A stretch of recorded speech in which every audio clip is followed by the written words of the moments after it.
Spoiler warning. This video contains spoilers for the Black Library book, Alpharius, Head of the Hydra. If you do not wish for this book to be spoiled, then turn back now. You have been warned.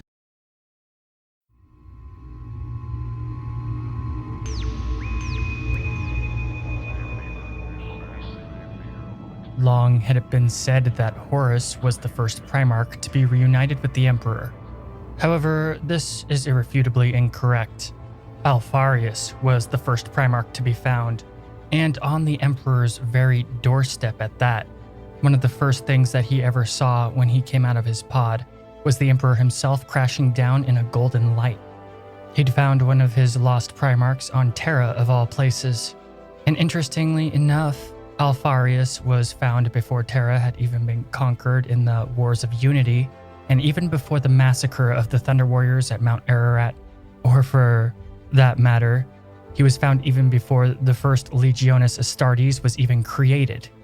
Though it was clear to the Emperor when he found Alpharius that something was wrong with him, but it wasn't very much elaborated on, though Alpharius always knew that a piece of him was missing out there, and that he'd find it.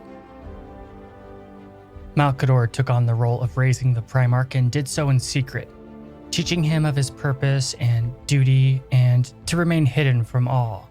Malcador taught Alpharius to keep his mind and thoughts hidden from psychers by repeatedly playing regicide against him and reading his mind the whole time while they played, which at first Alpharius thought was impossible but eventually got pretty good at it. But the most interesting thing that Malcador taught Alpharius was that his secret purpose was to protect the works of the Emperor and Malcador himself from the shadows, and do so on his own without direction. But this training to keep his mind hidden from psychers taught Alpharius to take on his roles completely, his cover roles.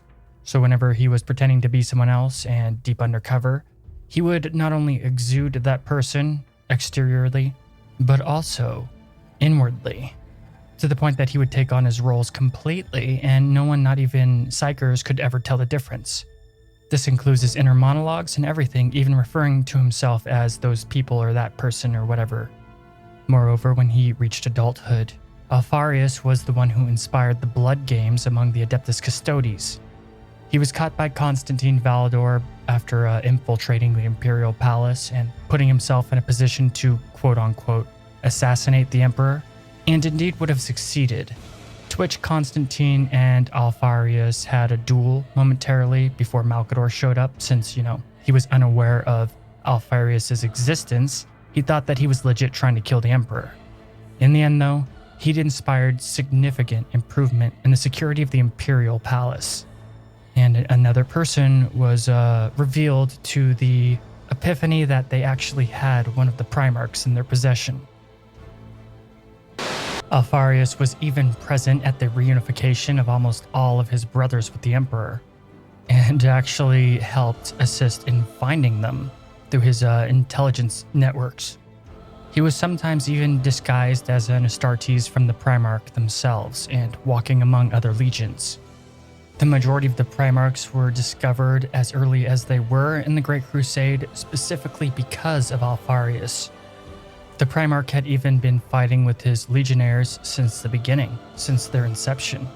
He helped to unite Terra and was of the first to strike out in the Great Crusade as well, though his legion was a ghost legion and not known to other commanders, other Primarchs, or any other of the Legionis Astartes. Their role was very specific and to be hidden from all. In his internal dialogue, Alpharius refers to them as the Emperor's hidden blade. The 20th Legion was the Special Ops Astartes for the Emperor and was very active throughout the entire crusade. In fact, it turns out that many key Imperial victories accomplished by many Primarchs and legions were only possible by Alpharius and his Ghost Legion, as well as he and his 20th, often taking on the colors and heraldry of other legions while enacting their duty. So many Imperial chronicles of, say, the Imperial Fists, Luna Wolves, Salamanders, etc., were actually being committed by Alpharius and his Ghost Legion, just wearing the armor of what legion suited their missions. In truth, Omegon, the other half of Alpharius, wasn't even found until the Rangdan Crusade. Moreover, it wasn't until this conflict the Alpha Legion even revealed itself to the Imperium in general. The Rangdan xenocides were a series of 3 great campaigns, starting in the 860s of M30 during the Great Crusade. The Rangdan Wars were the most horrific and costly of all conflicts up until that point. Alpharius came across intelligence of a Primarch-like being as yet unfound by the Imperium during the 3rd campaign. As already stated, the Primarch had assisted in finding many of his brothers, so he was well used to the process. It's incredible just how large a role Alpharius had behind the scenes across all aspects of the growing Imperium. It is all quite the reveal. But upon investigation, Alpharius came across a couple with a child that had witnessed the possible Primarch. The encounter shows an interesting aspect of Alpharius that isn't depicted well in other ways he's been presented to us over the years. He's actually compassionate and respectful to ordinary humans. Ordinarily, he's perceived as utterly ruthless in the lore, yet in this encounter, he first attempts to utilize the human option and only resorts to the ruthless option when it has become the last option. He's also incredibly humble as well, and his legion is incredibly humble when compared to other Primarchs and legions to a vast contrasting degree. Another aspect that's often depicted in opposite in the lore, but even then, he doesn't kill the ordinary humans but takes them into service with the legion as serfs. In his mind, he says, and his actions show this, Alpharius only does what must be done despite morality, and avoids any loss of life if unnecessary, which paints him in stark contrast to other Primarchs, other than maybe Vulcan or Sanguinius. However, the information that he got from the ordinary humans leads Alpharius to seek out Lionel Johnson and the Dark Angels Legion in pursuit of their mission. Though in his inner dialogue, it's also to genuinely help his brother because his legion were suffering horrific casualties, but he's too prideful to request or accept assistance. The only reason the Lion even allowed a meeting and an offer of aid is because this was the first time that the Alpha Legion ever revealed itself to another legion, or the Imperium for that matter.